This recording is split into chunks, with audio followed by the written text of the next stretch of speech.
So like we're zoomed in right now, but most of my videos, even older ones, the cameras and what, this has not moved in 2 years. It's there, and no one talks about it. So we're gonna talk about it now. Yeah. Yeah, I remember every video you make, I'll be like, that fan is stupid looking. Well, you need to throw that thing, get a better fan. Are you? Like, this is my this is my number one fan right here. That's who that is. Number one.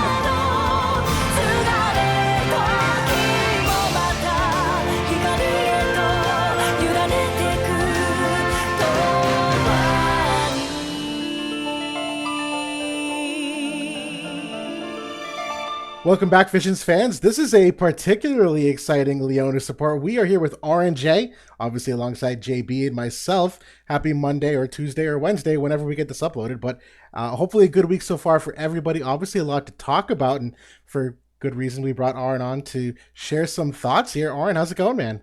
It's good. Like, it's good. That feels like there's a lot of, I feel like there's a lot of tension in the air, and it's a game. We're all playing video games, guys. There is no, that's the thing. Pexels on the screen. Enjoy yourself. We're gonna take this. We're taking it serious like everybody else. But yeah, hey, life's good, man. Life's good. Life's good. Likewise. How about you, JB? How's the week starting off? I had a little bit of a rough weekend. My son was a little bit sick this weekend, but he's getting back to it. He's good again. But yeah, other than that, it was pretty rough week last week, I'd say, for the game. But yeah, we'll get to that conversation. Right. We were down for a couple days. I even put out that I'm like, I can't even do a character review right now. I don't even feel like it. Like, sorry guys, like I need a couple days. Yeah. I kind of felt the same. Like I've been working on some future stuff like I normally do, and I'm kind of at a little bit of a loss right now on like what I'm going to do with my channel, because I've always focused on kind of going ahead with looking that 4-month window. That's kind of how I built up my channel. And I don't know, I do guides from time to time, so maybe that's what I'll kind of focus on for now. But obviously those are a lot more research intensive, so we'll kind of see what happens. Well, and I think something that helps me right here is, okay, so I just also started a brand new account 2 days ago. And you hear a lot of people talk about how, oh my God, I can't even imagine being a new player in this game because there's so much blah, blah, blah, blah, blah. And like, the truth is, this is my 4th time seriously starting an account in this game. And it is the easiest it's ever been. Visior back banners, right? For the rest of us, those were not replaced by anything. Right. As a new player, if you're invited to the game, you have like 100,000 Visior that just like is waiting for you. The first 10,000 you get on day one. And it, like, the experience as a new player has been amazing. And I think the game is in like a good state. You talk about like characters that are coming out, making guides. There's so much out there to talk about with the game. If the money side of the game could get the heck out of the way, we could all go back to having fun again. I think a lot of us did what I did this week, or what I think, JB, I know you talked about this. The way I got over that feeling of like, I'll just say it's like betrayal almost, was I was like, hey, watch me not pull anything this week. Like, watch me not spend like the Amazon coin pile I'm sitting on. Right. Because no, like I just did. And then I was like, okay, I'll just play the game.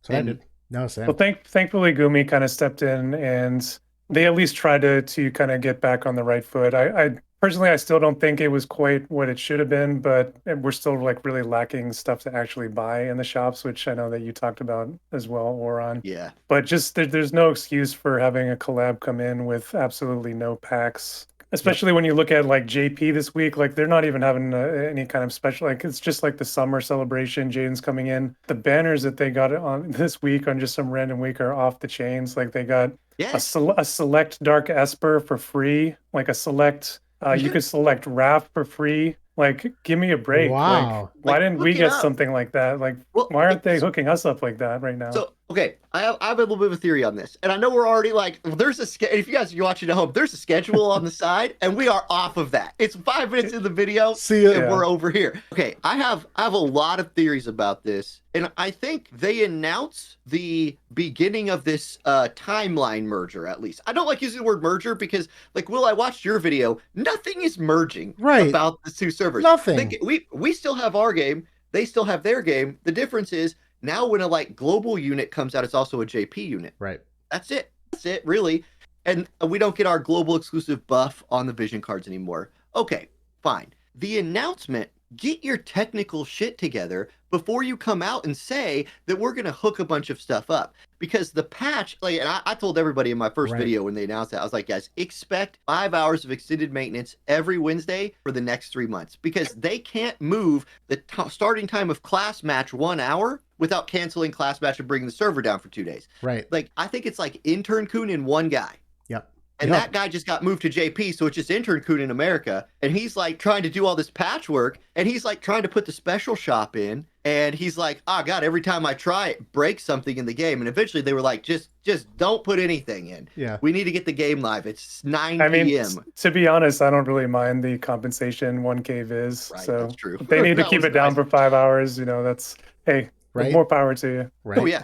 And I don't mind not waking up at 3 in the morning. Like, I'm not setting an alarm at 3 in the morning anymore. I'm setting it for 7 because I Right. just assume maybe by then. Yeah. What hurt my, let's say, soul a little bit here, as somebody who like loves the game, and like I would stand by this game in terms of like other gacha games. Like I'm happy to represent this game when the producer of the game says more or less we're gonna hook you up, and then you don't get any hookup Right. on the first week. Don't stir up my feelings and then leave me hanging. Not even the hookup. They took stuff away. That was the real Yeah, slap took in the stuff face. away. It was. Right. It was worse. It was objectively Yes. worse than what you normally got. That was the thing. That wait, is this the new normal? And then obviously the big thing for Yeah. us, we're looking at paid packs to buy, and that's not there, and no 2K paid vision card yet. Now Faris this week, maybe that will happen. We don't know.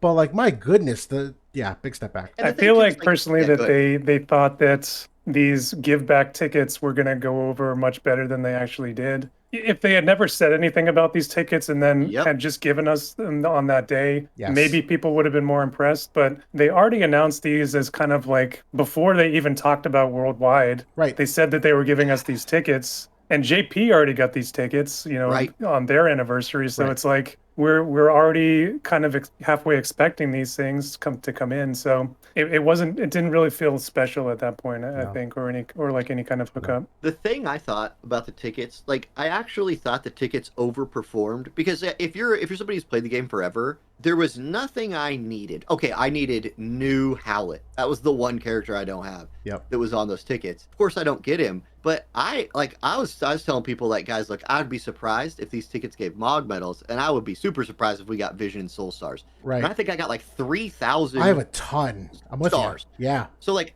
any new thing I get from now on, like this is the part where like everybody's dumping on these tickets. The tickets are wonderful. It's not the tickets that are the problem. It's the fact that, like you said, JB, they have a messaging problem. Like, don't tell us we're getting these things once and then 2 months later tell us it's for a reason that's not Right. true. Right. Because then the tinfoil hat theories come out, and like those are welcome to the internet. That's like someone whose birthday's on Christmas, and they're like, "Hey, we got you a Christmas gift," and you're like, "Where's my birthday gift?" They're like, "Well, I got you the Christmas gift. That's your birthday gift." You're like, "Wait a minute, no, it's two different things. It's just a letdown." But the other thing, when you said like they actively took things away, that was kind of the big thing that spurred Yes. on my video this week. Was I'm sure that you guys buy them too. That unit training pack, you get the 80 Every week. shards or All whatever. the time. Well, it's 100% on me for not looking at it when I bought it. I bought it blindly. I always buy that when I'm building a new character. But that's the last thing that I expect them to do for their paying players, to kind of smack Yeah. them in the face. Like, come on, man. Like, I've dumped so much money into this game. Like, that just really crossed the line for me at that point. So that Well, and I even missed that because, like, in my patch review videos, I look at those and I'm like, this is the pack where you get 80 shards for 2K paid. Right. I You don't know what it even is. click on them every time. I just say, yeah, this is that thing that's the same thing it's always been. And then for no reason,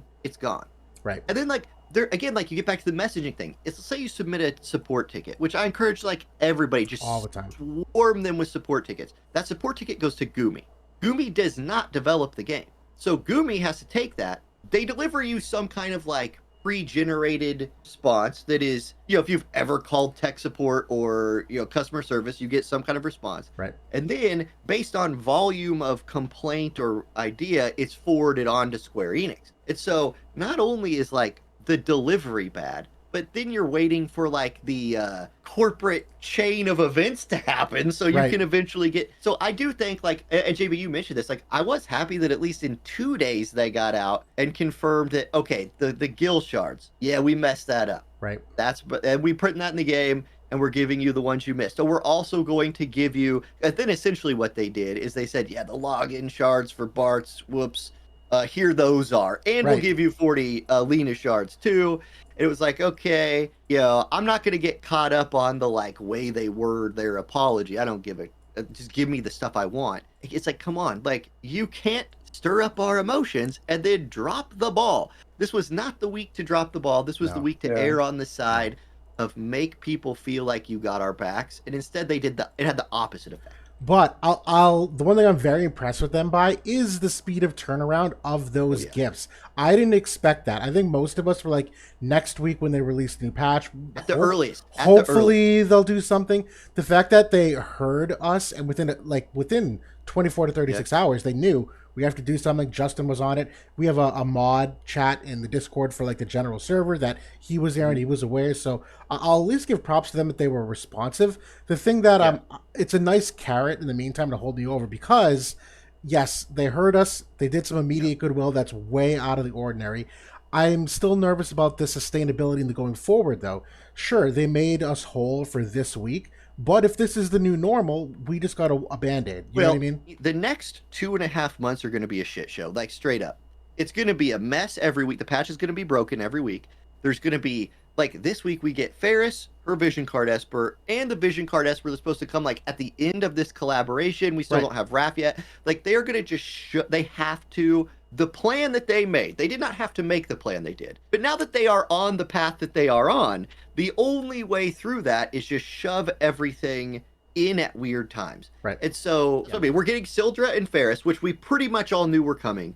And then it was like, what else? Right. And then they're like, Minotaur. So they, okay, so there's the what else. Sildra and Faris, they're not going to give those away. They're not going to. That's a mainline Final Fantasy. This is where they make their money. Well, they're limited, so you have some supply and demand. People want them because they're limited. Yes. Here's what I believe they ought to do: is take the Minotaur, the extra thing, and just be like, Minotaur's 2,000 viz. Do you want it? Here it is. Right. Release that with a discounted pack, and everybody will be like, discounted pack, easy to get Minotaur, Vision Card Esper.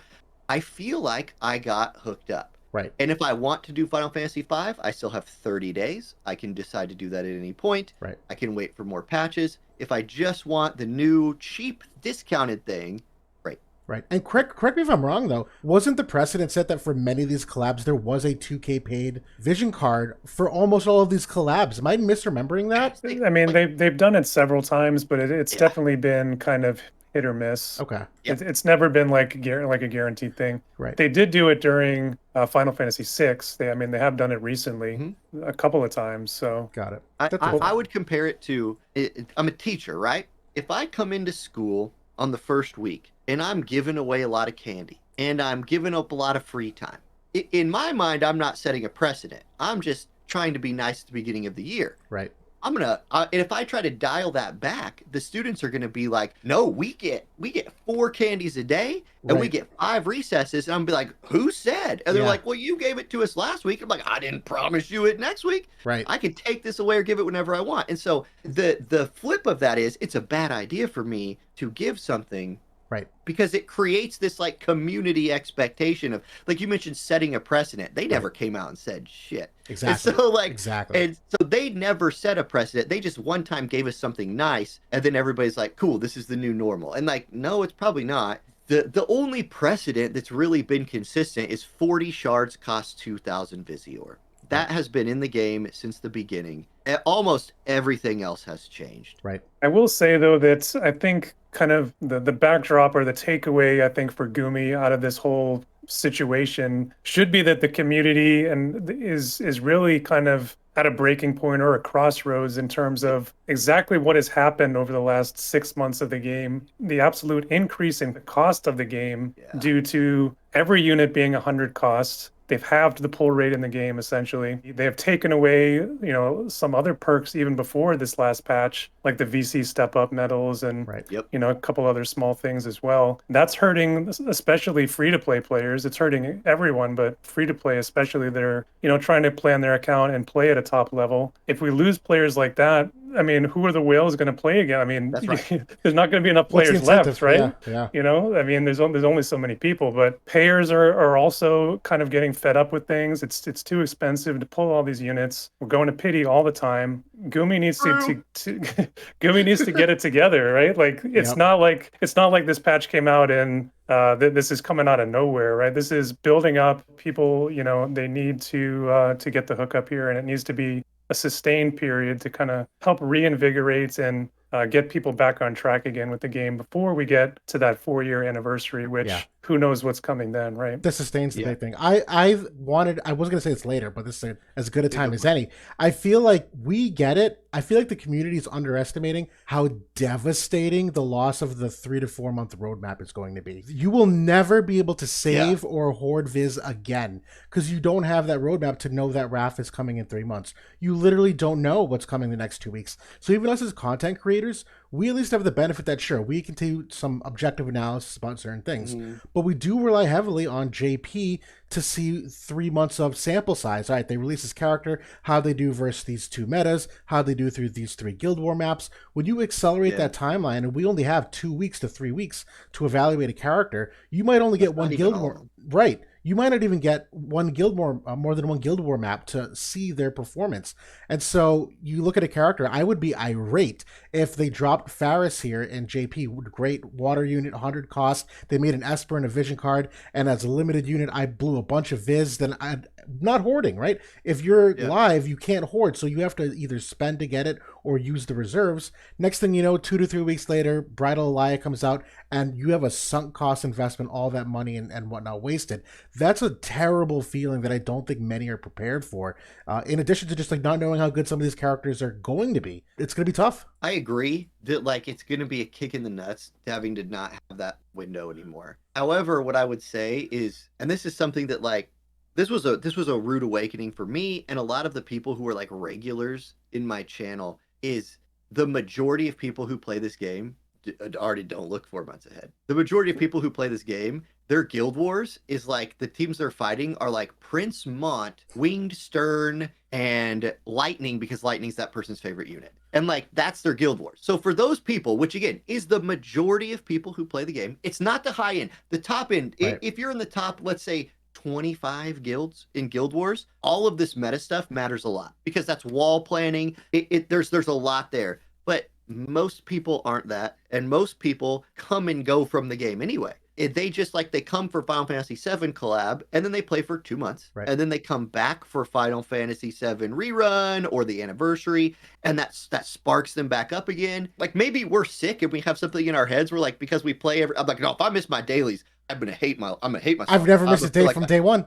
I've logged in every single day. One thing that I will say, like I 100% agree about Foresight. You know, I am a little bit looking forward to being excited again about the game, right? Like I live on WOTV Calca. I look at all these characters. I know what's coming, when it's going to be here, what it does, how I'm going to use it before it even shows up on our side of the game. I am looking a little bit forward to just logging into the game on Wednesday and not knowing what's going to show up. Like I feel like that is part of what has made global exclusives fun, right? On our side of the game. That was going to be my counterpoint. There was a time where we were more regularly getting global exclusives than we are right now. It was at one point, I think, just like a 2 to 3 month cadence, and they were really smart. I think initially they were using global exclusives to make up for the mistakes they made in JP with the meta. They made a character overtuned. Well, they knew they had a 3 month meta. They would introduce a global exclusive unit to help shake things up. And you see that with Astrius came out, Elena with Black Rose Lena, Astrius the water meta, they released Esther. Global exclusives were that for a time, and they've kind of swung and missed in that regard as of late. So I have less of a leg to stand on from that perspective. But yeah, I do agree there will be something fun about the news announcement. It's just not going to be as fun when we're pulling a week later, not knowing if that unit's going to be good in 3 weeks or not. 100%, yeah. Yep. If you live and die by the meta, I do think the loss of the window hurts you. I think for everyone else, it just is exciting again. Because like Monday rolls around and I'm like, I wake up to do my news video and I'm like, all right, probably going to be talking about Faris this morning. Here we go. And like JB said, I'd rather wake up and be like, oh my God, Earth 70 cost unit with a free water MR. Are they Right. going to release a water vision card Esper? No, they're not going to release a water vision card Esper. Kidding me? Water's never getting another Esper ever again. And like someday water will get an Esper. It'll be a big deal. And we won't have known about it for half a year. That it'll make it more special. I don't know. I play what I want to anyway. And I get away with that with like a rank 10 guild. I just roll. Sometimes I just roll fire, not evade. I'm just like, I'm just going to play fire bruisers. And if I build the team right and don't pick water, I probably have a shot at winning. Yep. And yeah, if we play Visipur, we're going to get our butts kicked, but we're going to get our butts kicked by them anyway. It doesn't matter what I do. So at least I can have fun. And Arena, which again, that's most people's PvP. Shoot, I mean, you have 26 people to pick from on a list. Like you can find somebody you can beat. So I'm sitting at home. Here's a fun story. We're just telling stories, right? Of course. I'm sitting upstairs. Sun's not in bed yet. My phone Discord is blowing up, and everybody's telling me they are merging Global and JP. And I was like, oh my God, I need to go downstairs and make a video like right now. And I was like, kid, hey, do you want to go to bed? Do you want to go? Come on, you want to go to bed? I got to do stuff. And I get down here and I sit down and I watch or I read the news. And I was like, they're not merging Global and JP at all. And in fact, that announcement by itself, it was made in to seem such a big deal. Right. All it really is we're losing the preview. The end. Like, that's really it. That the global exclusive buff on the vision card goes away. And if we get a global unit, like our Joom, I bet you JP just also gets our Joom that we voted for. Again, that also this means, like, I think they probably knew this was going to happen for months, and they probably could have been warming us up a little bit to it and had their ducks in a row. Maybe this is all just a plan by Interncoom to get us an extra, like, 20,000 viz in extended maintenance over the next 2 months. He saved me some sleep. If I know we have maintenance or extended maintenance, it means I can go back to bed. Are you kidding me? That's right. Every week now, 3.5 years, I'm conditioned to, like, wake up at 4 a.m. every Wednesday like clockwork. I can't help it. But maintenance, I sleep. I think a lot of people were pretty underwhelmed as well. And kind of going back to the background, before all this, people have been pretty underwhelmed by the anniversary that we just had as well, in terms of some of the hookup. Like, we didn't really get hooked up like we have in some of the past anniversaries. Some of the banners that they did after it were pretty decent. Like, they had some UR selectors and things. Yeah. When people saw that they were, some of the shards were missing and things like this, it seemed like it was just like another shoe to drop, like after, some of these other shoes that have been dropping over the last, 6 months or so. Kind of getting back to that main thread, I hope that Gumi will hook us up this week. Like, they need to build on what they did with the compensation to get us through this next 2 months or whatever they're going to do for the unit crunch. Yep. Just blow it out. It doesn't even have to be free stuff, right? Give us stuff to buy. Why isn't pack H in there? Why isn't pack F in there? Yep. Why can't I buy, some super Final Fantasy V pack that has a bunch of antlers and scrolls in it and all this stuff? Like, I mean, I think that's the thing. Like, it doesn't have to be that they're giving out everything. They should give a lot of stuff for free, because obviously they need to help everyone, but they should be hooking up the payers and making sure that they're taken care of right now, because we're also, like I said, pretty fed up at this point. So yeah, I think it goes back to, and I heard somebody talking about just live service games like this in general, and I view them this way after hearing this argument, is a live service game is more like going to a club than it is buying a video game. And so I go to the War of the Visions club all the time. Yeah. And yeah, there's people who just walk in the door and just hang out. And you know what? They're drinking water. Good for them. I'm happy they're here. The club's full, and that makes me feel good. But as somebody who pays VIP level money, I expect a VIP room to have drinks in it and like food. Right. And like, hot waifus in armor. Like, that's what I'm paying for. And so, like, when I walk in there and there's cups of water, I'm like, I get this shit for free. Like, right. What am I giving you money for? It's a great analogy. I love it.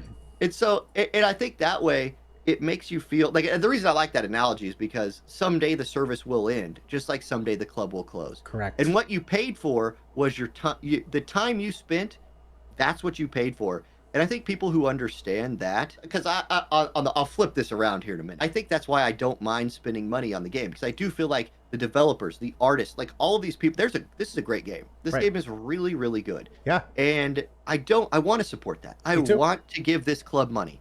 I want to. And then I look at the shop and I'm like, I'm not stupid. Particularly for how much I've already given. That's the thing. It's like, I've given so much, I can't give more to get what you're giving me. We're already 3 years in. Whoever did this patch is the person who did the Royal Rank rewards. Like, because that person has like a disorder of some kind. Like, God. That is not okay. No. Yeah, like worst ripoff of all time. Be a Especially when spender. they overhauled it at one point, and it was like, okay, it's marginally better, but it's still terrible. But I'm still not getting it. Like it doesn't even. No. It should be free. Those you should just get that. Get stuff them right. Yeah. for like, do you know how much money it takes to roll rank 13? Yep. Why do I need a UR sub and ticket A? I already have everything in the game. I'm roll rank 13. Like, Facts. So kind of we kind of went to 80 there on the speedometer. We wanted to actually start it off right and ask you a couple of questions here, kind of sure, yeah. changing gears. So how did you actually decide on the YouTube name? I think you might have put this out in a video before, but So a long time ago, in a galaxy far, far away called Norath, in a game called EverQuest, I wanted to make a character, and it was my first character ever, and I liked Final Fantasy X, and Auronn was my favorite character, and I put that name in, and it's like, no, that name's gone. And I was like, no problem, I'll add a second in. And they're like, no, that name's gone. And I was like, what would, because there's no voices in these games. You're not voice chatting. No one ever has to say your name. And I was like, what looks kind of neat at the end of this? Maybe like a J or an X. I was like, J looks better. So I just threw that on there, and that character was created. And then you play MMOs with that name for like years and years and years. That's just who you are now. Like, that's just what it is. And so it was something that silly that like 2000 me decided looked neat above a wood elf bard.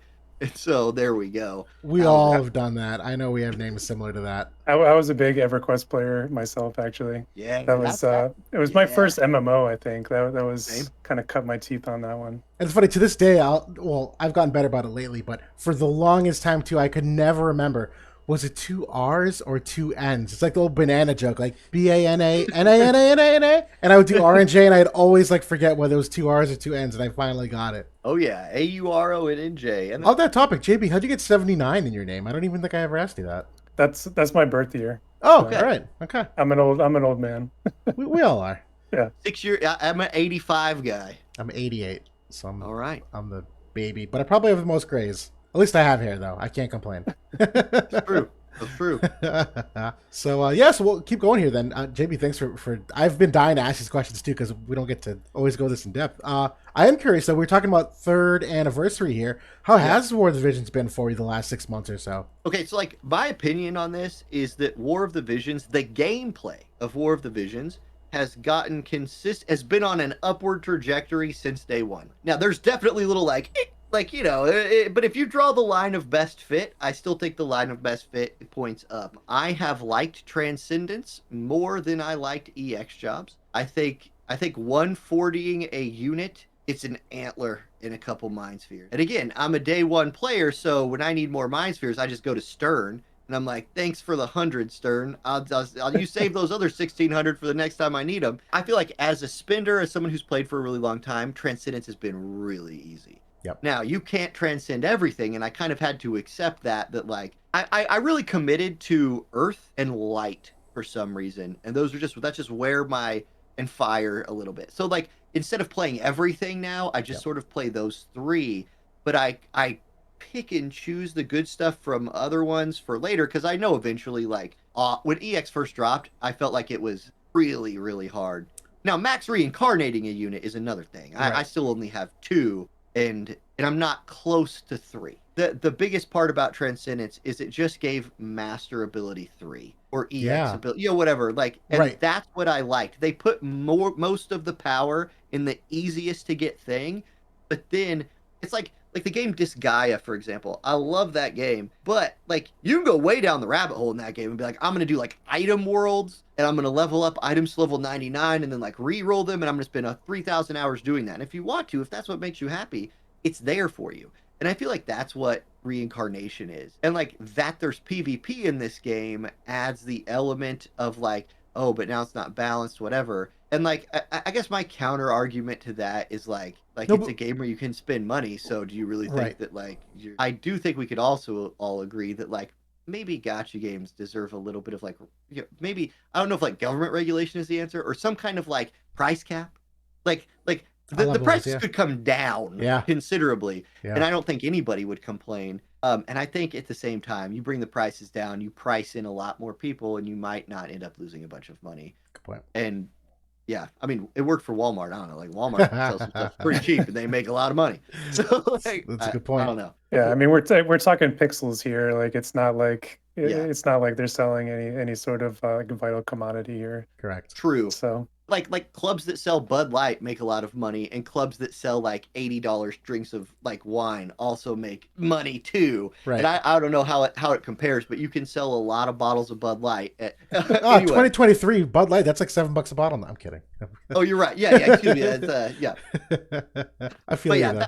I guess my answer to the question is I'm definitely still enjoying the game. Edit all that out if you want to, like No. make the video more palatable. No, But, that's the reality of it. Like I mentioned earlier, like I started kind of one of my last projects before the school year kicks back off again. Like I wanted to make a new player guide that wasn't like, hey, in 4 months you should aim to have this stuff. I think where new players do kind of struggle is they like load into the game and they're like, there's a lot of characters and a lot of buttons and vision cards and espers and gear and like guilds and whoa. Yep. And Ramada shows up for the first like 20 minutes and then she goes away. And it's like, okay, so I'm kind of like chronicling, like take everything I know about the game and then like every day make a video about what I'm doing with my new player. Yep. And that is some of the most fun I've had in the game in a really long time. And I'm so happy Yeah. you do that content too, because we obviously know that the player base right now is thinning out. So the accessibility of this game is hyper important. Where some people are Yeah. talking about the Addison Ray collaboration, and they're like, oh, people who are watching our TikToks are obviously not going to enjoy like a tactical RPG, but the more accessible you make the game to newer players, obviously the higher rate of attrition you'll have and people sticking around. So I actually don't think there's enough modern content about new player experience. I cover Agreed. 0% of it. JB, I know you might cover a little bit, but for someone that just wants to YouTube something like current tips, you're probably finding videos from 3 years ago, and that information is probably not good anymore. And so big serious props for those things. I think I know the answer to this one, but what is your favorite in-game content? PvE, it's guild raids. I love guild raids. Oh yeah, that's our guild's thing. And so like that makes me like it even more. The preview going away makes it so I can actually cover that content again. Because with a 4-month preview of what the best team comps to run in guild raids are, you can either copy paste that or do it yourself worse. And why would I do it myself worse? right. So like now when it drops, like that for that week, when we get news on Monday that there's guild raids starting on like Wednesday, I can be like, okay, guys, this is Kraken. He's weak to these things. Here is a list of like units that can hit those weaknesses. This one can chain. This one can agility down. And you can actually theory craft a little bit again. That is one that I hope that we get simultaneous with JP. Because even if it's like they get it a week before us or a month before us, like the videos are still going to be out there on YouTube and people can still copy paste them. I love like the true spirit of competition for those and trying to get the high scores, assuming those videos aren't there. So I hope that if Gumi's listening, put those out at the same time for global NGL. Well, and we have evidence that they do care about this at least because the whole reason of adding in the toggle for affinity was for high score runs in Trials of Reckoning and Guild Wars because affinity ruins it. Right. And there's nothing you could do about it. It was completely unfair that if you had a unit that like you've never put in a group before, but you 140'd, hey, they don't get 7 extra agility. So I can stack the gear. I don't have to build a mage's coat +0 with -5 agility and use that instead of an elemental attack up armlet or Absolutely. something. No, that's a great quality life change they made. I love that. I've talked about that before. We love it. Right. Yeah, I've already actually it's good in PvP too. Like I did some testing with some like missile units and it completely changed the movement of like whether they would move up next to my tank or not or actually stay back. So it was working out pretty well actually. Since the 3rd anniversary, we've also gotten really good quality of life updates. This last patch, underneath all the BS, this last patch had amazing tons. We'll cover that in a couple minutes. We have a bullet for that. Yeah. I'm glad you brought it up. There's a lot to talk about on that. On the other side of the spectrum, then, any War of the Division content that you could do without, or just least favorite that it comes out and you just forget it? Tower. I hate Tower. Like Tower sucks. Legendary Reliquaries is awesome, and that's what Tower should be. Yeah. I want 10 levels. It's all hard, not 100 levels that I just hit auto for. I don't even do it anymore. Honestly, I cannot build the dark armlet because I refuse to do Tower. It's so sad because you remember like back in the day, we were so excited about Tower and finally getting in. It's like, oh, this is going to be this Tower PvE content. They literally have done almost nothing to it since that first time that it came out. It's been the Made it same taller. formula. Like they really need to retool that. I mean, the Spire thing that they put out, that's kind of like the new tower. It's better. Yeah. Like, and like the scoring system is better. It actually works now in terms of the scoring, but they even that, I think they need to do better. I would throw it away, give out all of that gear at +5 to everybody, and just make a new one. Yeah. Just replace, new. just let legendary reliquaries. Also, is why isn't Tower always in the game? There's definitely some random days at work where I'm in meetings where I'm like, all right, today's the day. I will auto form my groups for 3 hours and clear this stupid tower. Yeah. But I can't, because like it's only out for a week every 4 months. Yep. And to be honest, I think those accessories are really good for new players. Yeah, that elemental res is big for a lot of those matchups. That's one of my things that I've started to shift my opinion on. There was a long period of time through the game where I'm like, no, there's limited stuff. Let us that were here and participated in it keep the limited stuff because it's special. We were part of it. Those that missed out, sorry, so sad. But now that we're in a stage of the game where the attrition is leaving, the competition, like the competitive advantage is starting to, there's not as much parity. It's like, no, bring that limited stuff back. I want people playing the game. I don't want them to not play the game because they don't have producer's bow tie. Like, I feel like that sucks. That's, you know what I mean? That's a crappy feeling. On that same kind of thought, though, like, I think that's, you know, the new player experience, you said it's much better. I think one of the troubles right now is kind of that middle area where you're trying to backfill like a bunch of units and cards that you don't have. Why don't they make like a kind of like a selection quest kind of thing where you can just grind out like the year 1 units, the year 1 vision cards. Right. Why just make that content, or you know, maybe they can get halfway there. You know, it doesn't even have to be the whole way. Yeah, like some of the basic stuff, like, you know. Well, and I think that's the upside of the job-based vision cards, is that for those players that haven't accumulated them yet, all the mono element stuff, you've missed out on many of the mono element limited cards. But now that you have these permanent pool job vision cards, you don't have to rely on pulling some of these special, you know, element units. Just because you don't have Joom, because that banner is not around or is easily accessible, you can still make a team that has a great sword tank in it. I don't know.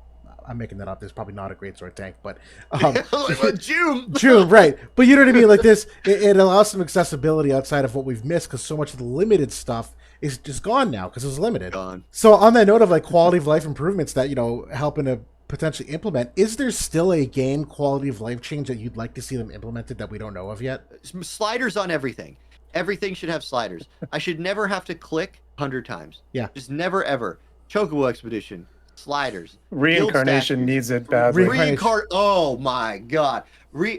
Praise. Yeah. Yep. Yeah. The funny thing is the funny thing about reincarnation is we actually have like the 2.0 of the system. Like, it was actually even worse when it first came out in JP. Believe it or not. It takes forever. Yeah, it absolutely is. It's horrible. Like, if you're trying to finish off an MR or SR unit, you got a bunch of scrolls like sitting there all day. Yep. Actually, can I give JB credit here? He discovered something I didn't realize with the Truststone Sands that came out this week. The Truststone Sands, I was making fun of them for, because I'm like, dude, no one is awesome. Right. So in my head, I'm like, no one's using blue and green Truststones anyway. We're obviously all using them to level up passives. Why would you introduce this random currency when we don't need material to increase it? But there's a slider with the Truststone Sands. Game changer. That was essentially their way to implement a slider for leveling up the passives, because I'm sure they couldn't figure out a way to have a slider that would select a bunch of shards. So instead, we now convert the shards into the sands, and then we have a slider by using those. You know what? I'm all in. Yeah. Let's do it. Like, great discovery. That's a good thing. That's a good. Well, like, I also don't care if they have to do weird workarounds for stuff like that because they don't want to break the game. Fine, do your weird workaround. I don't care. Just give me the slider. Right. Speaking of Faris, she's coming into the game this week. Yeah. So, what? Any initial thoughts on her, Auronn?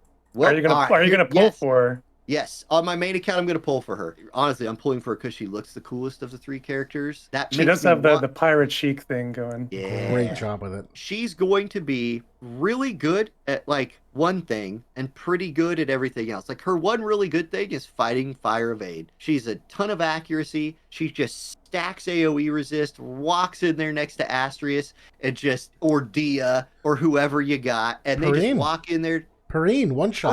Perrine, boom. Yes. Dude, Perrine can one shot King Mont out of the sky. Like, she's Perrine just can't hit Yuffie, and so that just kills Perrine. But like, oh man, I love Perrine though. Perrine's a great character. So yeah, one of those characters. Because essentially, like, as a longtime Earth player, other elements welcome to what Earth always tried to be. Hey, look, we're a bunch of thick boys and girls who just do a lot of damage and we don't get one shot and we just try to knock you off the map. Right. And like that used to be kind of Earth's thing with like Moraga was kind of that. Oberyn comes to mind for me.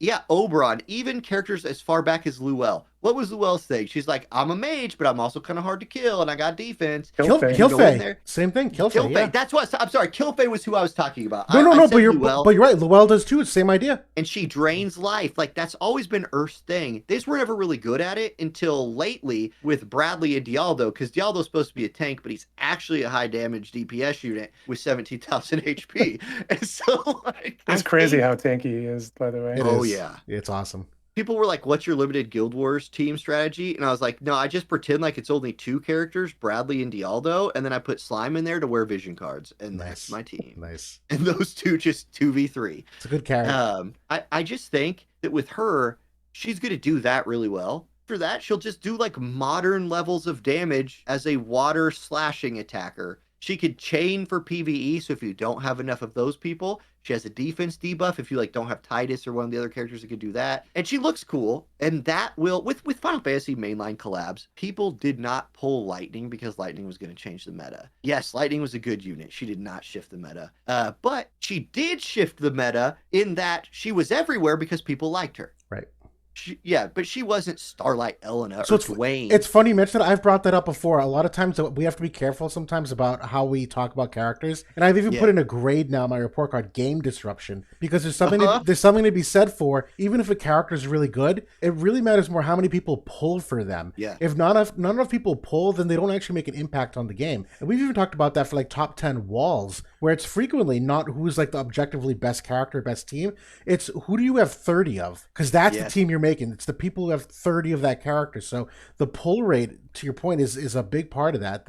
Everyone pulled for Lightning from 13, and not necessarily a meta-defining unit on her own right, but when everyone has her, that becomes a thing. Now Earth can play again. She is part of that kind of sword red mage group too, which has gotten a lot of love for us here on Global. A lot of global cards for that group. We got the ice and water connection is going to be amped up as well with Dark Shiva. We're probably going to see that relatively soon here, maybe another week or two. So yeah, I mean, there's definitely a lot to like with her. I'm definitely going to go for her, I think. But I said in my video too, I don't really think that she is Bradley or Sephiroth, but. She's solid. Like she's still pretty good. She's a 100 cost unit. She's a good 100 cost unit. Yeah. Okay. Oh yeah. Something I would add to the game.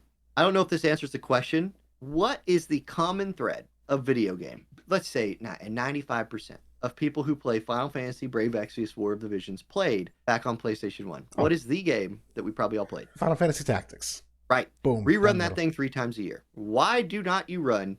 And every time add 1 character from the game. There's so many. Honestly, it's an exceptional question. You bring a really good point, because every time they reran that too, vets would come back with immense amount of interest. There's so much overlap with those 2 communities, and obviously we're in that same age demographic. But you're right. There's such a gluttonous amount of characters in that game that are fan favorites that you could make into kits. Where I don't want to go through the list of the characters, we'd be here all night. But there's a lot of fun theory crafting too, where there are some unique jobs that they have, and I have no reason why they don't. That's a great point. We had more people come back and I was getting more hits and interest on my videos when they reran and deleted and everything last year than I've had through the entire Addison Rae celebration. Right. Meanwhile, they're sitting collecting dust because they don't have a 140 right now, so they're just not even usable for the vast majority of top end stuff. Okay, and I'm probably being stupid, but off the top of my head, are they getting their we're at some point in this 2-month window, we're due the 140s for a lot of the Final Fantasy stuff? Aren't the tactics excluded from that? Correct. Right. I don't get it. You bring a great point. I literally don't know why. I don't know. Maybe they're planning on doing it at the 4-year anniversary. I hope. Yeah. So okay, what do you guys think? I'm breaking my role. What's the 4-year anniversary game? It's got to be 8 or 9. At this point, it's just more process of elimination than anything. I know 12 is kind of big, I think, in JP, but like not for 8 and 9. 8 and 9 are their own tier. or I can see either of Tactics with those. 3 new characters. Oh, I would take that all day over 8 or 9. I would Yep. rather 8 or 9 be a half year Half or a year. random whatever. Yeah, tactics with a bunch of characters all day. Yeah, Yeah, I would love to see Tactics and bring in Weegriff and all these guys. Zalbag. Yep. Ophelia, if you want Yeah. another healer. Uh-huh. Yeah. Melia Duel's still my girl, and like Melia I Duel's love amazing. I love that design. Yeah. Auronn Durai's the like astrologian class that they gave him special. Like you could do some funky, unique stuff. Yeah, I'm a fan. So that means it's definitely not coming. Right? So sorry, everybody. We're telling you what they should do, so expect Final Fantasy 12. Right. Actually, so on that topic of like favorites, I know you said you've obviously leaned into Earth, and I know there's the glorious meme of Aileen and just dumping on her. Unfortunately, for how they've treated her.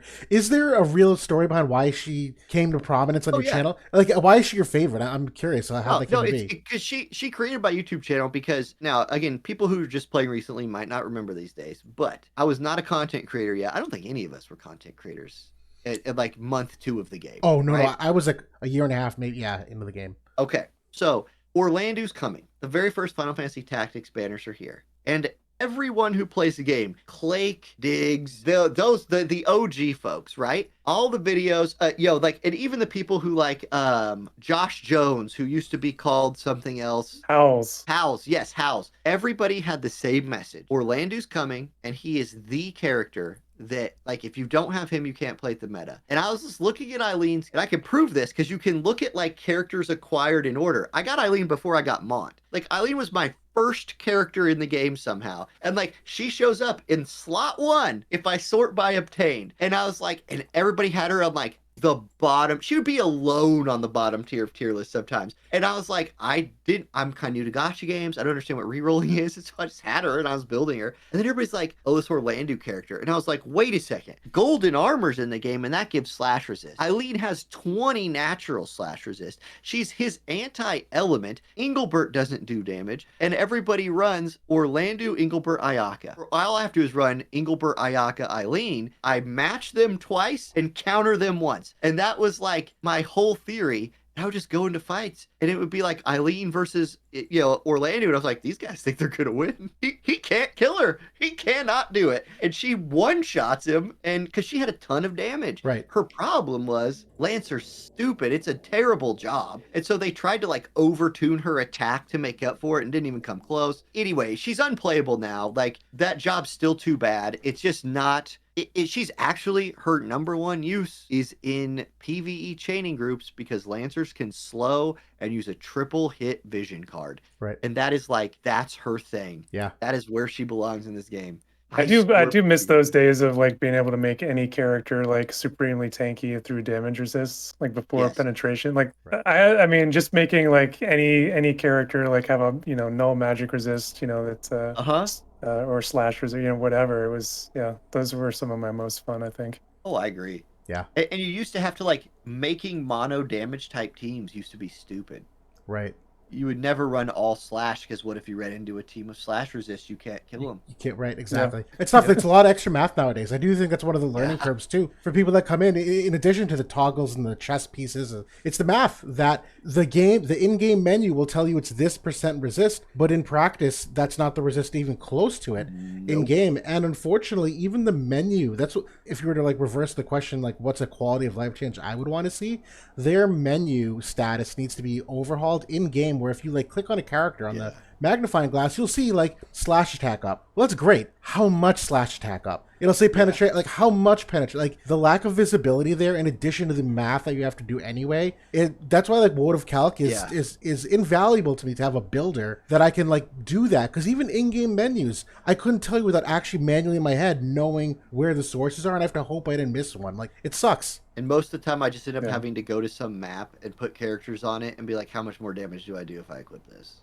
Yeah. And like that takes way too long and it's a pain. And there's not even a function in game to do that, to make like a mock team. If you wanted to, that's my biggest other one. Like, let me make a mock team that I can bring a team into. People instead have to make like alt accounts, then you have to run a blue stacks, and you have to coordinate a room. Like, that should be an in-game feature to have a mock team and be able to have a mock simulation. Like, I have no idea why not. Yeah, make It's- like a training dummy that you can yes. set what the resists are, what the defense is, and then you just walk in with what you have, and you can see what the damage is going to be. You can toggle what the Uh, change the stats to anything. Doesn't FFBE have a dummy? I'm pretty even the original game. I'm pretty sure there's a dummy that you can go and test your damage on. Grand Blue Yeah. Fantasy has a dummy, and that game's been out for 20 Yeah. years. So this is not revolutionary stuff. Yeah. No. So just real quickly, circling back to the worldwide, because we still have things to look forward to this week. We still have hopes and anticipations. Yeah. We don't know what the permanent solution is going to look like. They've given us this band-aid. Are there things that would be an ultimatum for both of you, and obviously the question myself too, that would be a hard line? What would make you quit if something went away, or if they maintained it, or something changed? Is there a hard line that would make you just kind of stop? I don't think that I'll stop playing the game until it dies, but I'll just, like I did in my video, I just won't spend. Like if the deals aren't there, if they're going to continue to nickel and dime, kind of rummage through the seat cushions for money here and try to basically milk us, which is exactly what I think they were trying to do. They're saying, hey, here's these tickets, but don't watch what we're doing over here. We're taking away all this stuff. If they're going to continue to try to do it that way, I'll just go free to play.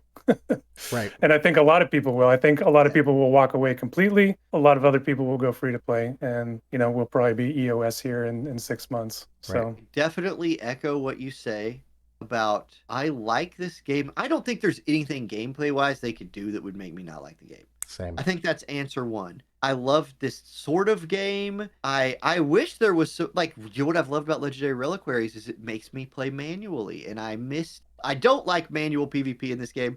There's just mechanics that I think are abusable that I don't Talking to the enjoy. guy, yeah. Oh, I know, but I know, like, and hey, I shoutcast manual PvP, and I literally will talk about this live while people are like doing it officially, and like, there's just mechanics that I think are in the game for auto that are abusable in manual, and so given the 100%, ability to turn them off, which we are starting to get on year 3, we can finally now adjust our like PvP rooms, which that is a huge quality of life update. I've been Awesome. waiting for that for years. So gameplay wise, I am very happy with the game. I think it gets better all the time. Spending wise, this is a weird question. This is a hard question for me because I definitely treat my YouTube channel like a job. Like at this point, I think I could I call myself like all 3 of us are content creators, right?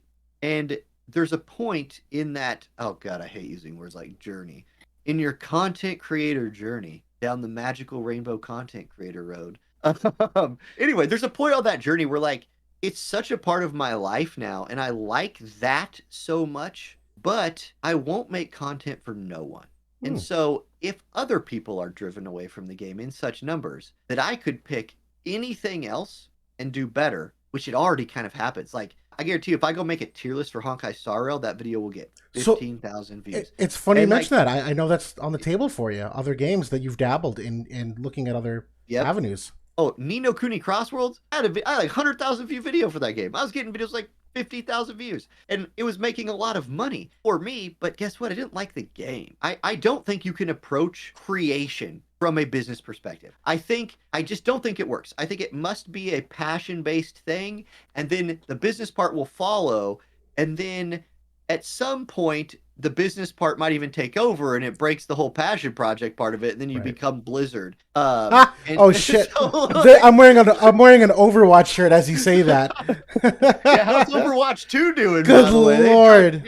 Oof, too soon. Yeah, probably. So yeah, I could have just sold out, and I'll use that word for like Ni no Kuni, and been like, I'm a crypto bro now, bro. Let's go, like, NFTs and all of that, and like, let's play this game. And I could have probably gotten a lot more views. I think a lot of my top viewed videos ever are from that game. I could also just go from gacha game to gacha game as they release, and make pre-release tier list, after week 1 tier list, week 1 reaction videos, stream the game for 2 weeks after it comes out, and then make up some reason why I'm quitting beyond the fact that I'm chasing money at another game and move on.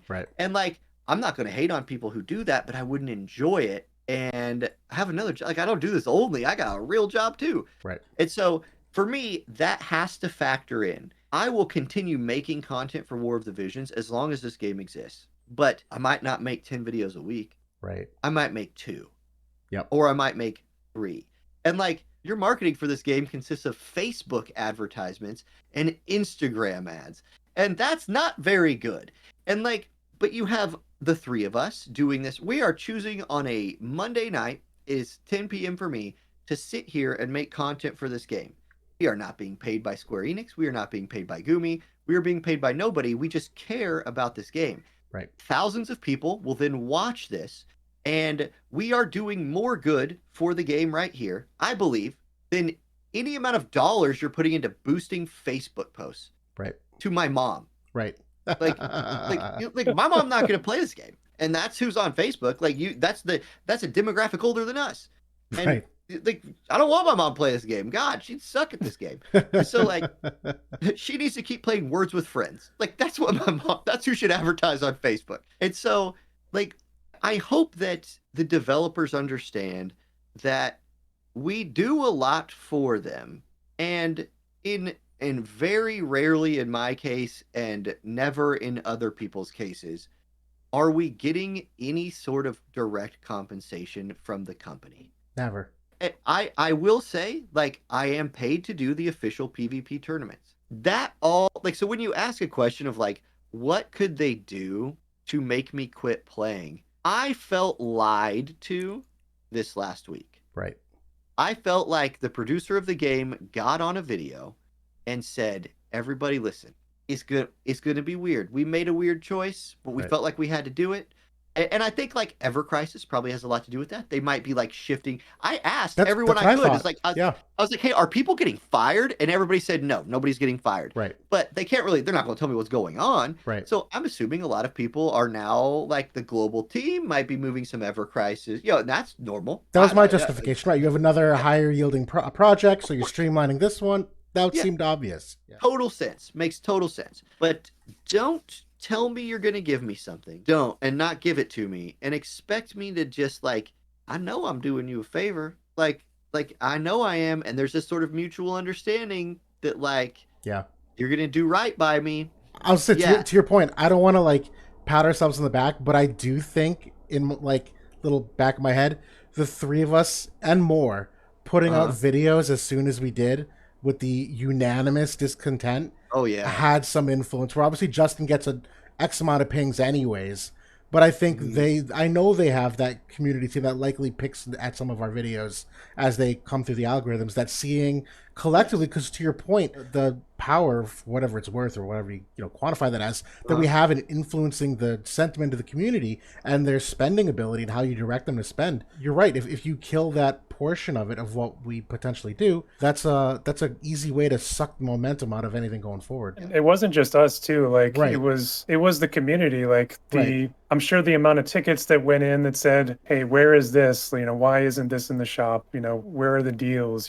Where's my missing shards? Like I'm sure they got, some of the most tickets that they've had in quite some time, or maybe even ever. Because I know at least on the comments on my video, we're behind you. We feel the same way. Feel like the cut was pretty deep, with what happened in the last patch, and I think it's exposed, like we've been talking about tonight. I think it exposed something that's been there under the surface for a while. People have kind of felt it going on. People have already left. People knew that it was going to be more expensive. Now a lot of people have left since the 3rd anniversary because it has indeed been more expensive, and now we're in a unit crunch, and that makes it even more expensive. So it's like, please do something about that. Well, and just real quickly, if I had a counterpoint to that, in the sense, it would be, I do think Gumi looks at some of the ticket concept. They segregate their customers into two different groups, right? You have your paying customers that are regular payers. You have your free-to-pay.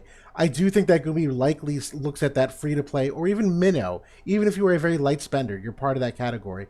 Where they go, listen, if they get mad, that's fine. They'll leave for a couple of weeks, but then we'll have a baller banner, 2 months. They'll come back, they'll spend $10, and that's fine. Yeah. And they can come and go, and we don't really care. They don't actually affect the bottom line. But I think that they either likely looked at, they probably have to have this, right? Like a top 100 spenders, and they probably monitor their spending habits. They might have even seen like a dip this week and not spending as much. I would imagine likely know how much all three of us have spent. And so when you see three of us coming out being like, this is really bad, and you say, wow, these 3 Krakens are probably indicative of the other Kraken population. You know what I mean? That I think that is a part of it too, more so than even the tickets. Because you're right, they probably did get a mass amount of tickets. But to them, if they're like 90% of them are free to play, if they're mad, that's fine. Let them leave. They'll come back. The Krakens and the whales and the spenders, those are the ones that can't piss off, though. I think that if they do feel that way, I think that they're wrong. At this point in the Yeah. game, they can't afford to let those people go. They need to take care of those people absolutely, Absolutely agree. as much as the spenders. The population in the game right now is not enough that you can just freely let those people go. No, I agree. If I'm going back to the club analogy, I think if you run a club, your free-to-play players are not regulars necessarily. They're people who show up every once in a while because their friends are there. But if you're a club that Michael Jordan goes to all the time and hangs out at, Michael Jordan being at that club brings all of those free-to-play players with him.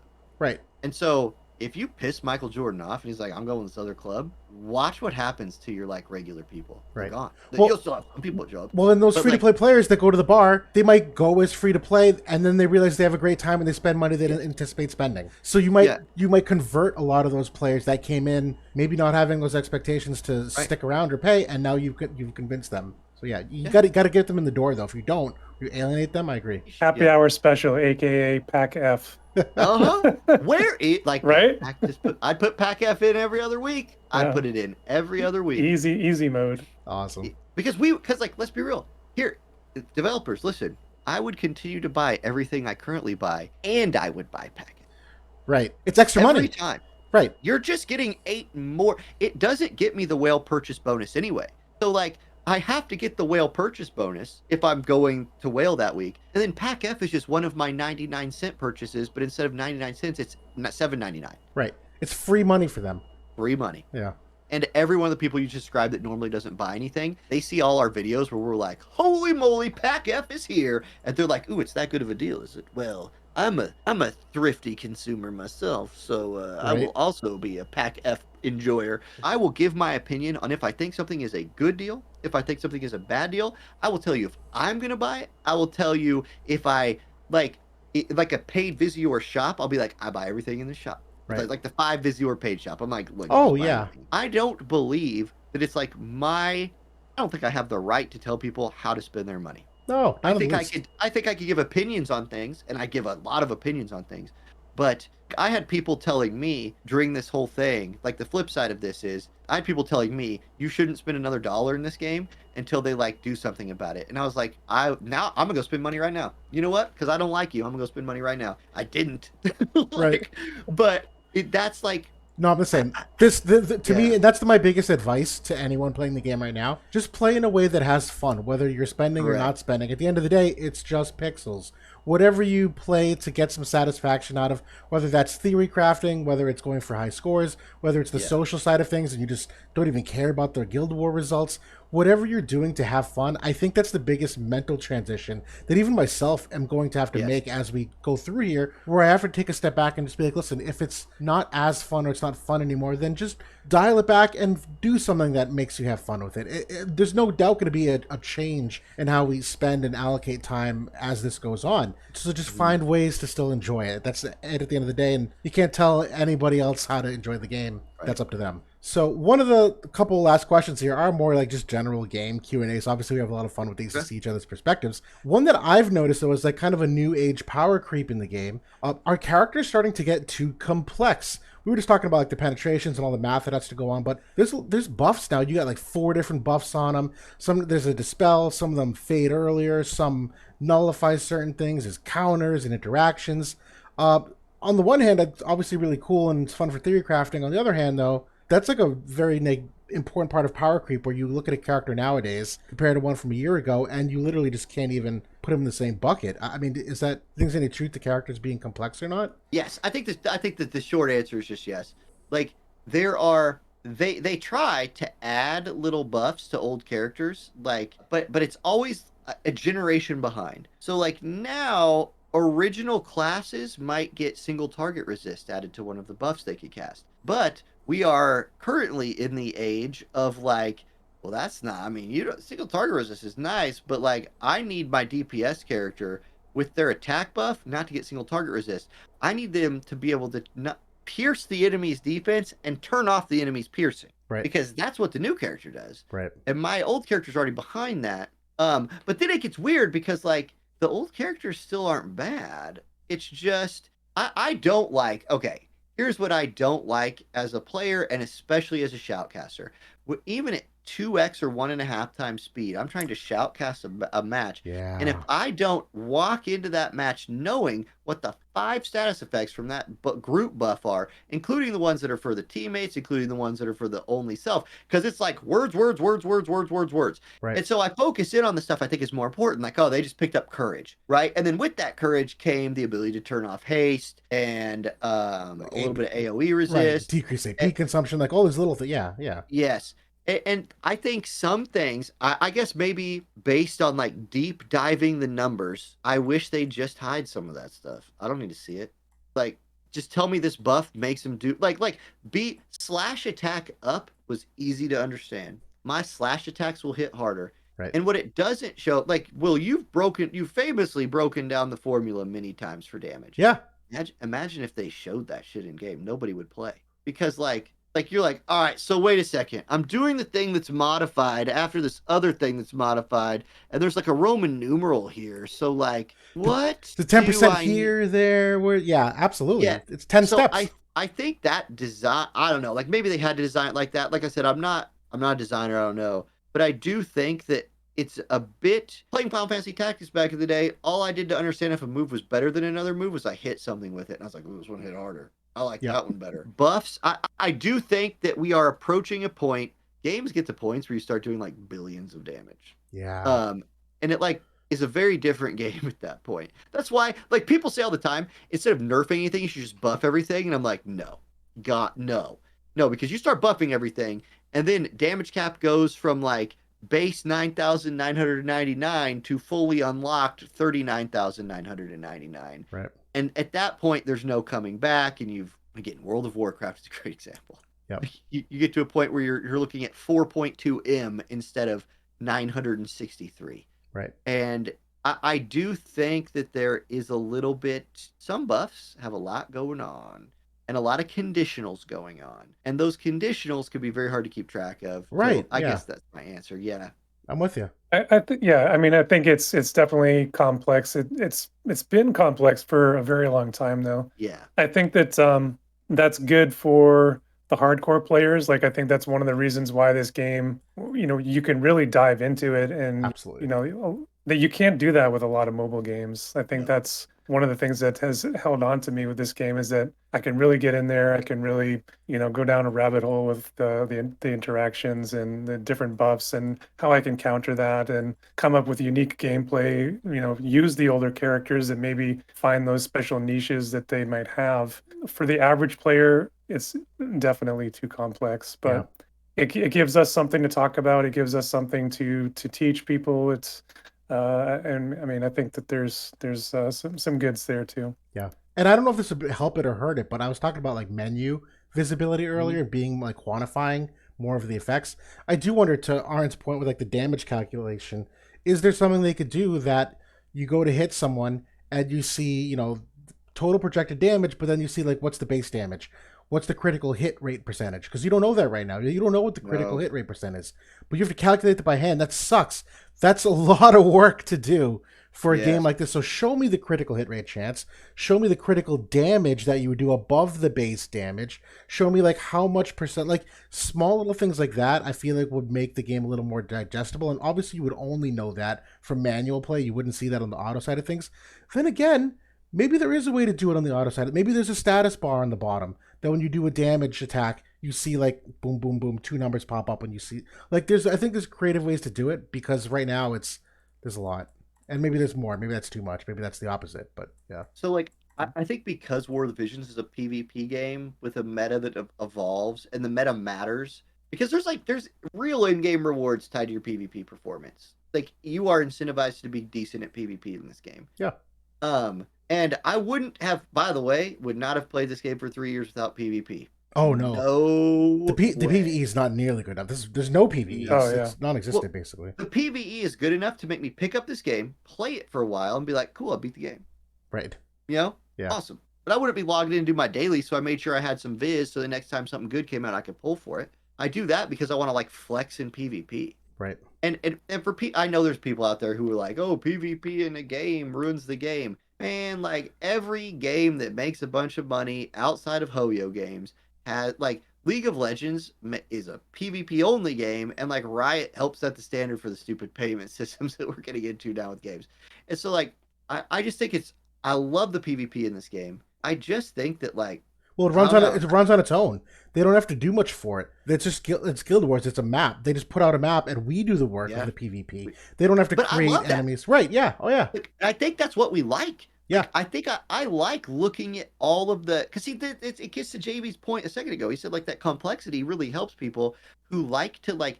I like to think about even just something like single target resist and AOE resist. And by the way, Umber Race put out a video today or yesterday where he showed the JP like a units page in JP, and on that page was single target resist and AOE resist. And I was like, thank you. Finally. It's been an important stat for 2 years. Right. Like, could we? Thanks for showing it.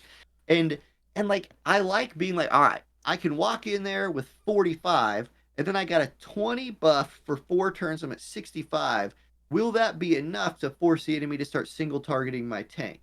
Do I actually want to lower single target resist? Right. What's Because the I'd rather have my 17,000 HP unit take 6,000 damage than spread 5 out among 2. Right. And like, and so I like thinking about things like that. So I need that complexity, but the form maybe it's just that like people do this with Honkai Star Rail. Like there's content creators out there, Grim for example, who makes these like deep dives into characters, and I'm like, I don't give a shit. It's a PvE game. If I could beat the boss, I don't care how much damage I'm gonna go beat the boss. Right.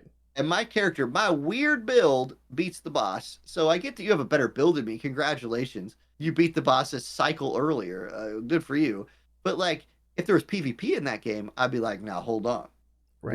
We gotta talk about sub rolling, sub stats on gear, because I need more crit damage. Always got to get the edge there. Yeah, there's a lot more variables. Yeah. Right? So it's not as standardized. It's more unique every time you interact with it. Yeah. So good. Well, on that PvE topic, there is a kind of PvE content we haven't talked about today. That's the actual storyline of War of the Vision. Actual story stages. One of the things that doesn't get talked about often, one of the things that I think kind of got like memed on early on as kind of the weaker points of the game overall. But like nowadays, obviously we're in year 3. There's different seasons. The storyline is and world building is wildly expanded. Are you guys still like? Do you watch the cutscenes? Are you enjoying the storyline? Do you have any just general thoughts about it and where it's going? Most of the first book, I would say, maybe until towards the end when things started getting a bit juicier with Moraga and stuff. Yeah. I was skipping the majority of that book. Was just like, it was so cringy, like the whole traveling pack of Mont and the different armies and everything. It was just getting too spread out and a little bit too convoluted.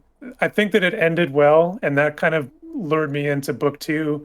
And book 2 was great. Only just started. I'm not fully up to date on the story. I'm like maybe a chapter or 2 behind. But the whole thing, like with young Sadali and kind of bringing in that dimension to his character, really was like one of the best parts of the story so far. Absolutely. Really added a lot of depth to that whole piece of it, and Gilgamesh too as well, and Amnelis. That was really enjoyed that. Book 1 was walking around a forest. It was horrendous. Or just walking on the castles. Dude, the amount of cutscenes of just watching, like, I don't know, it was like Camille just like walking through the basement archives of Leonis. Like, I just can't. It very much felt like they were, they just had like a bunch of characters and they were just saying, here's this group and here's this group and there's this division. And but they didn't mean anything. And the weirdest thing early on was that the characters that were mainline characters didn't match the lore of the characters didn't match the strength in game. So there was like a big disconnect for me where they introduced some of these characters as like main characters, but they suck in the game. You know what I mean? Yeah. So like there was this massive disconnect there, and like me rooting for them, wanting to know them, and then they were introducing characters that like didn't make sense yet either. Like Lucia came out. We didn't know anything about Rundle. Nope. Like, that wasn't even a thing. So, like, they introduced his character, and I don't have this affinity to them because I don't even know lore-wise who they necessarily are, but they've done a much better job with the storyline the last, like, 2 seasons or so. I echo all those thoughts. I'm also not caught up in the story because I end up spending so much of my time in game building teams that, like, I would rank it like this. I enjoy the most. PvP is my favorite part of the game. My favorite PvE content is my second favorite part of the game. Then the story comes in about third. Like, and by story I mean lore, all of that. Like the world building. I think it's good enough to care about. And it's like you said, I was so put off of it in book one until the end when it got high stakes. It was all filler. It was like watching the vampire arc of Bleach. You're like, why are they fighting these vampires, and why is all of a sudden like everybody's in their bonkais, and like I didn't think these people had these. This breaks the story. Yeah. And you're like, oh, it's just filler. And you learn that lesson as like a teenager that like, no, animes just have parts in them that you're not supposed to watch. They just like release this garbage. Yep. And it's like, it's just for people who want to watch the beach episodes. You're like, oh, okay, I get it. The beach episodes. This is where they go to the beach. Yeah. And like every power thing doesn't make sense anymore. And like, yeah, War of the Visions, the middle of book one was the beach episode, minus the beach part, which is the only reason to watch the beach. Yeah. So like, it was just like, it was literally Little Leela, Balo, Valade, and company being like, we're going to chase Mont to this country. Oh, he's not there anymore. We're going to walk over here. Yeah, I was like, no, I can't. But when the game was coming out, I remember, and I hadn't really, because like JP YouTubers didn't talk about the story much. Like I watched like Cabbage and even now, go to a Wikipedia page. I was trying to look up. Oh God, who's the Ovis princess, the sister, Oberyn's wife? Yes, she's not in the game yet, so I don't ever get to like look at her. Yeah. Whatever her name is, that's the point. So you can't find anything about her. The wiki page is empty; it doesn't exist. The wiki has like bare bones information on the story and lore. That's how much people like kind of don't care about it. there's a really good like tinfoil hat theory about this, where I think when they were like making this game, I think they intended to make it more of the kind of successor to Final Fantasy Tactics, and then they figured out, wait a second, PvP is what people actually care about. We can make a lot of money with PvP. And they threw all their eggs in the PvP basket. And at that point, they stopped caring about story. Yeah. And then they kind of figured out people like these. Like when you spend a bunch of money and get a character and the character looks really cool, you know, I kind of want to see what this person's going to do in the story. Now, Stern's arc is good. Great. Stern has a good arc. Yep. Except for in book one, he's just a punk. Right. Like, and you don't even know why. You don't even know why Eld does what he does. They're just like, he hates him. He can't go to war. We don't know why. Yeah, it's like, why is Eld such a bad father? We don't know. And they never really did a good job redeeming that, in my opinion. I get where they were going, but I'm like, nah, y'all pieced that together at the last second. This is pretty terrible. That is actually one good thing about catching up to JP is that we will get more story sooner. Because actually, over I'd say the last 6 to 9 months, like pretty much since the Another Story Chapter 2 happened, the story updates have really slowed down in terms of how often they've been coming in. Right. And, you know, obviously, I think they've started up again on JP and have been a little bit more regular. So at least we'll kind of skip over some of that drought. Honestly, I hope they never do Warrior of the Crystals again. I hope that goes away forever. I'm glad the characters are in the game. I could care less about that story. I don't watch the story. I've skipped everything about Warrior of the Crystal. Yeah. I literally don't care. I know it's some generic thing that we've seen a million times. There's a void and there's a crystal in the power and there's a universe and they want to. I don't care. Like, get me back to the War of the Vision story. If you want to introduce some unique Warriors of the Crystals, like, do it in a more lore pertinent way, I guess, or not, or just throw them in there. I don't care. We'll pull them and use them if they're good. But like, don't make me waste story on them. I mean, I think it would be a lot more interesting if we saw like some of these villains actually be a part of the main story somehow, and like in the kind of bring it all together. Right. You know, I think that would be a lot more interesting. Right. Auronn, you want to talk about filler? There's no more filler than Warrior of the Crystals. Like, no bearing at all on War of the Visions. Like, doesn't intersect. Yeah, I don't mind the filler that comes with like, okay, like if they release a mainline Final Fantasy collab and they just cook up some like 3-scene story where Mon's hanging out with Squall because Renoa ran away with Stern, I'm like, okay, I get it. This is what they did. I'll read this. It's kind of funny, whatever. They should be doing that. Yeah, and like I'm happy that they included that for the people who enjoy it. Right. But yeah, I agree with what you said. Warriors of the Crystal, what they should have been. Okay, like, you know that place where like Gilgamesh and Amnelis live? The Warriors of the Crystal should have lived there. And we should have always gotten this idea that like, hey, there's this like place where like these total badass 100 cost people live. Right. You know, and they probably don't use those words. But like, you know, and we should have kept getting glimpses into that. Yeah. And then at the same time, like Gilgamesh probably interacts with the world a little too much for my taste. But like they should have like interacted with the world kind of in their like super powerful ways every once in a while, and then we would have cared about them because we're like, man, I know when this guy showed up, he like stopped Mont from doing something crazy. But then you see how he can't beat Asterius, and you're like, oh, Asterius must be the man. But instead, yeah, there's no context. It's just like I did keep up with the Joom arc because Joom looked so cool to Right. me. But after that, I was like, yeah, Rugia, I don't. Okay. Right. And back Like, then to have it him was as a it was unit. new, it was cool. You didn't know where it was going exactly. So Yeah. like, yeah, I guess I'll follow along. But after a while, it's like, nah, I'm good. But I think too, like you are talking to three people right here who care a lot about PvP, and like I care more about the power of the character when he's in my account than I do about the story. There were I will say like when we went to the fan fest, Hiroki was asking people, and like the devs in general were asking people like, "What's your favorite thing about the game?" So many people said story. Story was like, So I've come around to it. yeah, I'll change that statement you just made. Okay. That the three of us here more. I am obviously. I mean, I'm part of Visipore. We obviously are PvP Right. oriented. But like, I have the 2 character books because I like the lore more and Yes. more now. I've come 180. I watch every cutscene and absolutely love it. I'm invested in it now. Yeah, same. Yeah. But I get what you're saying. Like the Words of the Crystal story is a little bit more formulaic. It's a little bit more mundane. Like it's, I don't know. I've skipped that one a lot more than any of the. I mean, the main story I haven't skipped, like I said, since book 1. So Same. that's been a lot more compelling. like I'm at the part right now in the story where like Winged Stern is like becoming a part of things again, and I just since the game came out, I liked Stern's design, regular Stern at release, and I Right. could never pull him, and I wasn't a whale yet because like I only started whaling. My YouTube channel started like bringing me in money. Right. I was like, oh okay, now I can just spend this money in the game. Great. And then like when I made my first serious alt account, Ruin Stern was my like main dude, and I built an account around him. And now I'm making a second alt account, and Wing Stern is like, so I'm kind of getting to like Stern feels main character-ish to me. He is. It- He's a yeah. he's a deuteragonist in my opinion at this point. He's if Mont is Naruto, Stern is Sasuke. Like it's Yes. that. Yeah. Yeah. Now, did you see like was this I don't remember if this is something they said at the fan fest or something that's been like announced, but they said that, or Hiroki said that there's the main character of like the next book is not Mont, which makes me think it's Jaden. Like I think it's the Jaden comeback. I'll be cool with that. arc or I like something. Jaden's my Yeah. dude. Yeah.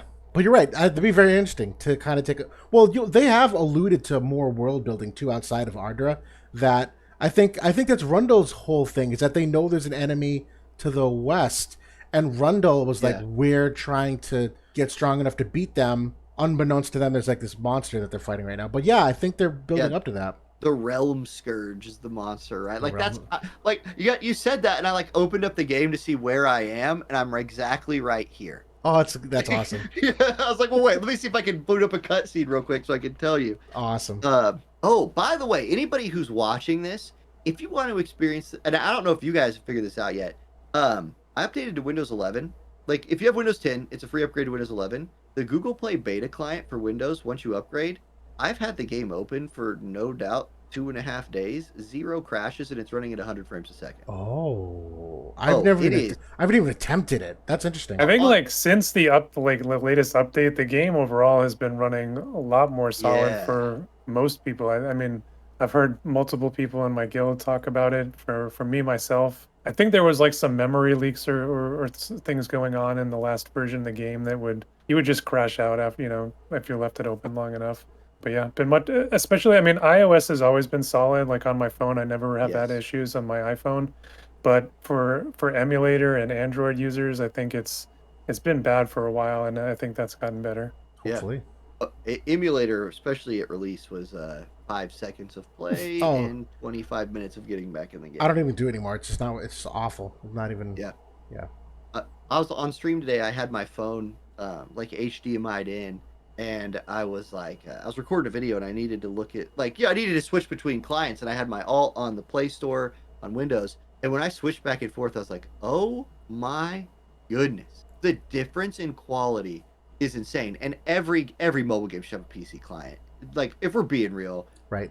just How release it how on hard PC. is it? Right. It's not going to Right. detract from the spending. You're still going to spend. No. You're still going to play. It's just a different avenue to do it. And It at would be least- nice if they do that as part of the worldwide edition. Whenever whenever we Yeah. do get like the dual JP, GL clients where, your ID takes you to whatever server you're on, it'd be nice if they had, some sort of PC client. But I maybe will they're just say, gonna rely on like the the Google Play Play Store thing. on PC, you don't need it. It works just fine. It Cool. works I'm just fine. excited. I'm gonna do it now. I have to. Yeah. It changes. It is such. Maybe that's one of the reasons I'm enjoying this alt account so much too, because the game looks so beautiful on that. It does. It's crazy. Yeah. On that note, I think we did end up covering the broad range of topics where we were looking at, obviously, a little Q&A with Auronn here. We're looking at Faris and Sildra. Maybe not as in-depth as we normally go, but we're obviously going to all have a bunch of stuff because the biggest elephant in the room there with the worldwide release, just our initial impressions, our hopes, just talking out loud, therapy, if you will, right? Like just kind of hashing it out. Hopefully, those of you listening also have some new takeaways or thoughts about it or perspective, whatever it may be. But at the end of the day, this was one of my favorite recordings we've done. This is a lot of fun. Auronn, thank you so much. Great. Yeah. For Thank you so much. Yeah. An Absolutely. epic conversation. Yeah. north of 2 hours at this point. Yep. So. You guys will have to come on to my weekend update videos sometimes, but sometimes we don't talk about. But sometimes I just talk about like life or so. I don't know. Those get weird, but that's my little podcast. Count us in. Always down for more collabs. Yeah. So. All right. But anyway, Ever Crisis, I got into the beta for that. It is a very good game. And if Square succeeds in taking all of the Final Fantasy like lore and story that exists out there and bringing it to one place where you actually get to experience it's abridged in a really nice way. It's done well. Yes. Because Final Fantasy VII, the original game, you spend a lot of time kind of doing nothing. Or not nothing, but like a fight in a PS1 JRPG is a couple of minutes. Right. And so you spend a couple hours leveling up so you can beat the Midgar Zolom. I don't know that that's peak gameplay. In the 90s it Not was anymore. because there was nothing else to do. Today I got a lot of things to do with my time. And so I kind of just want, if you want to re-experience Final Fantasy VII in a way, I think that game will deliver. And then the side stuff, which is the depth of that game, looks really interesting. So I'll be covering that for sure, and hopefully that game takes off and it's another main game for the channel. So we got about a couple months on Looking that forward to that. September release date. Yeah. Oh, looking forward to that. Cool. Yeah. All right. And JB, any closing thoughts from you? Anything at all? No, I mean, I hope when we wake up on Wednesday morning that Gumi has some good presents for us and make some amends with the community. I think it was a tough week for everyone. They got off to a good step, kind of trying to make things right, keep it going. Kind of keep people happy, give us extras. Make it like year 1, year 2 again with the deals in the shop. Got a big collab going on that people are excited about. So we'll see. On. I agree entirely. So good stuff. Well, thanks again for the time tonight, guys, and everyone watching. Appreciate it, and we'll see y'all soon.